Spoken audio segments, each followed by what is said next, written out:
Donald Trump has issued a volley of tariffs to countries across the world, from Asia to Africa and Europe. Trump continues in that way to disrupt global trade, marking his nation's Liberation Day. He said that he was marking his nation's Liberation Day on Wednesday. He announced that countless tariffs on countries, putting the tariffs baseline at 10%. His reasoning for this unpopular move is that America has been ripped off for far too long, and that now is the time to change that and make America great again. Botswana is among those countries slapped with the tariffs. It's at 37%. According to the information from the White House, Botswana charges 74% tariffs on goods procured from the USA. In studio today, I have Kabalano Rampa, board member of, or rather, a member of the International Trade Council. He's here to help us understand this development that is coming from America, what it means to us. Rampa, welcome. Thank you very much for having me.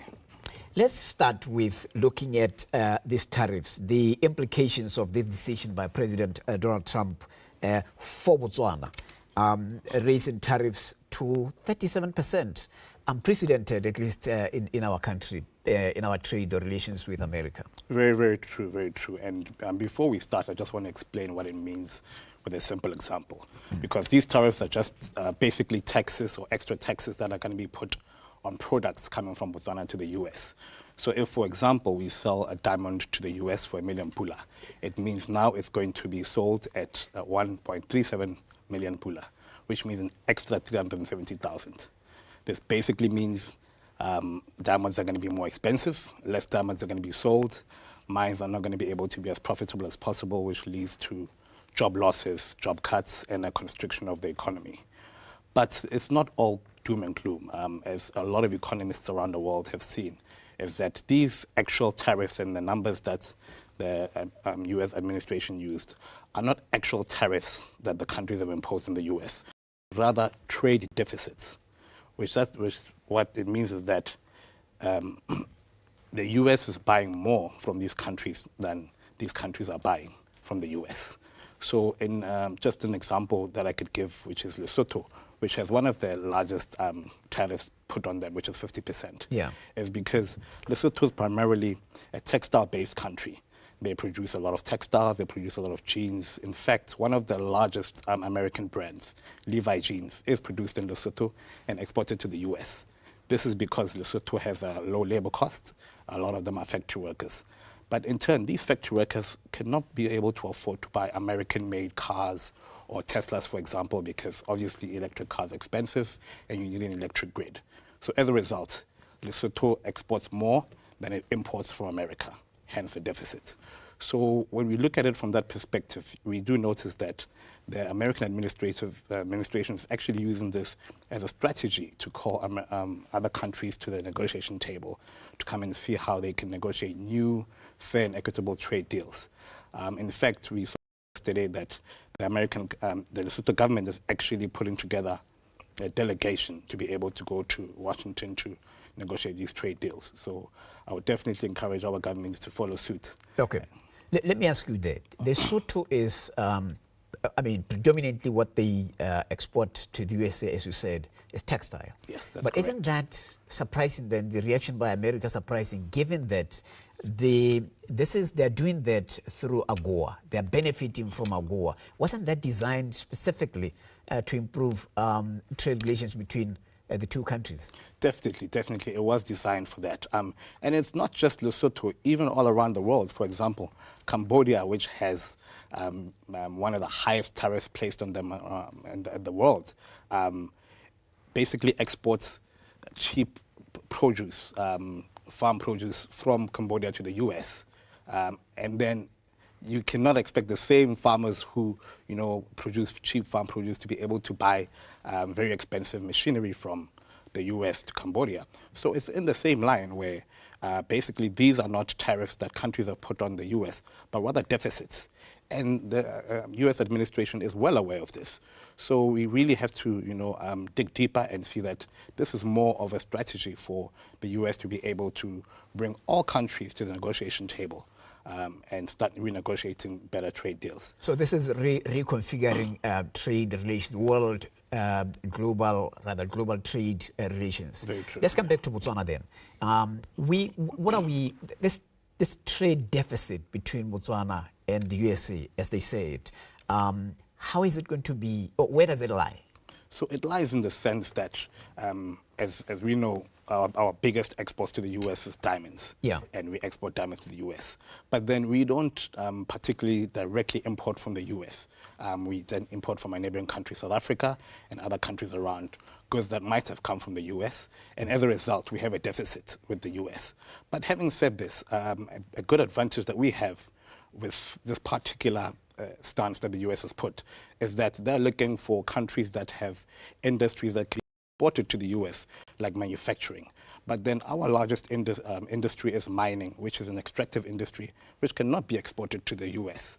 And this is why I say if our government is able to put together a trade delegation to go and put these facts on the table, I think our trade conundrum would change in terms of the U.S. and Botswana trade relations. But is it possible, a country of 2 million people, 2.5 million people, to be able to go pound to pound with a population of, is it over 300 million people, and say that, look, we can be even closer to 50-50?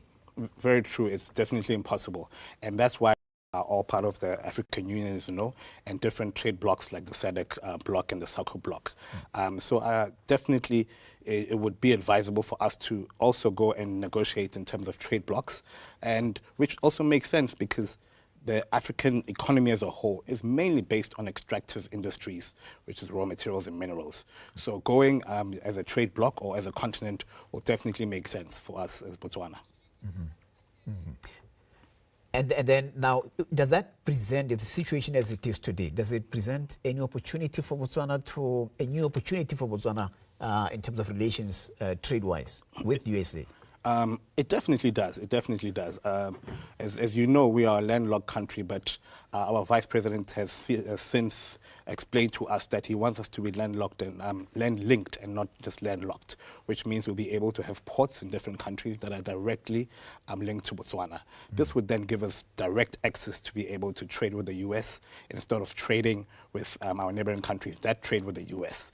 This gives an opportunity now to then put that on the table and say, if we're able to, in a land-linked country, we're able to then trade directly with the U.S. and reduce the deficit. Mm-hmm. You mentioned something like Africa at the continental level, they can react as a continent. We've seen in Europe, the French and the British are almost like leading that continent to be able to come together and work as a team, basically saying strength lies in numbers. What is it going to take for Africa to have at least South Africa, Nigeria, or Ghana, or any of the super countries in Africa to take lead? Why are they not taking lead like the French and the British? I think, we definitely have a few initiatives now that have been put together by African countries to come together, like the FTCA, to come together. But then this recent stance in terms of the aid that the U.S. was giving to African countries that has been stopped has actually given a lot of African countries a push to say we need to come together and be able to negotiate with the world as a bloc, and more importantly, to be able to build capacity as a continent for the future. Why is it that? When are we going to see that? I mean, you see, one of the issue I'm pointing out in Europe is that immediately France and Britain rose up and said, we're going to call other European countries and come together and discuss immediately how we're going to react to these tariffs.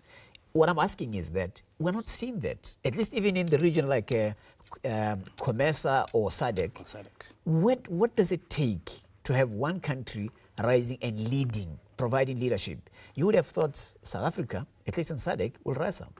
I think, which is quite a weird conundrum at the moment, we see the situation South Africa is in terms of the U.S. and South African trade relations, where the ambassador has been recently recalled. And I think that might be one of the issues that's stalling that initiative of trying to bring the continent together. But I do have faith that it will definitely happen, and it will definitely happen fast, as these tariffs were announced just yesterday. So just as you see Lesotho saying they're putting together a delegation, which is also part of SACU and SADC, definitely SADC will have to react and come up with a strategy to be able to put all countries on board and go negotiate as a bloc.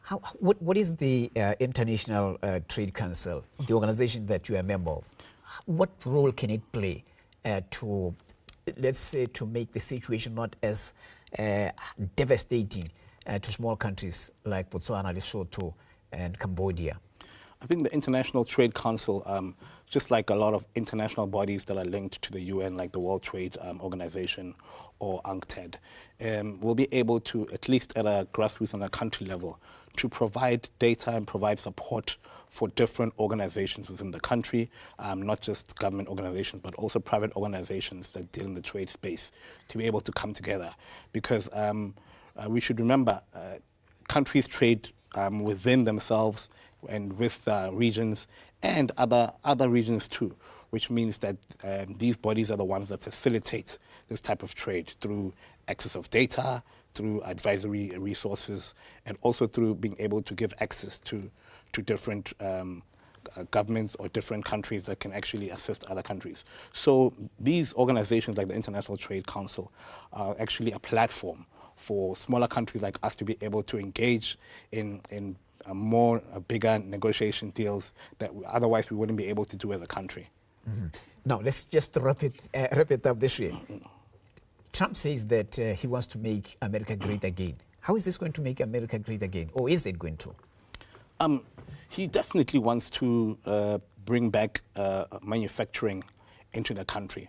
But we definitely know that when you're moving an industry from one country to the other, it takes time. And he has mentioned that it is going to take time to bring it back to normalization. As to how long it will take, a lot of economists debate over that. But on the base level of it, I think in theory, it would make sense for the U.S. Over a long term to try and bring the jobs back in manufacturing. But there's a lot of factors that go into that, because even though they bring their manufacturing, the reason why manufacturing is in certain countries is because the labor costs are much lower than in other countries like the U.S. So it doesn't necessarily mean that, you know, that the jobs that will come as the same jobs that are in other countries. Okay. So there's so many factors based on this, and only time will tell if this experiment will definitely achieve the results that the administration would like them to achieve. With this rearrangement of global trade, where can Botswana also look? What is the other direction that Botswana can look to? I think we definitely have been talking about diversification for a long time in Botswana, but then we've been focusing it on just your brick and mortar industries, like diversifying in maybe tourism or diversifying in other extractive industries. But I think it's time we look at the softer industries, like diversifying in IT, diversifying in the creative industry, where we're able to then build capacity much, much faster at a much cheaper rate. I really think now is the time for us to start thinking out of the box, and maybe even throwing the box away, so that we start looking at different ways of being able to extract value from different industries that we haven't been thinking of extracting value from before. We could throw the box away. That's Kabalano Rampa, board member, or rather the member of the International Trade Council, explaining the tariffs developments waged by the U.S. On other countries, including Botswana. Thank you very much for your time, sir. Thank you very much for having me, sir.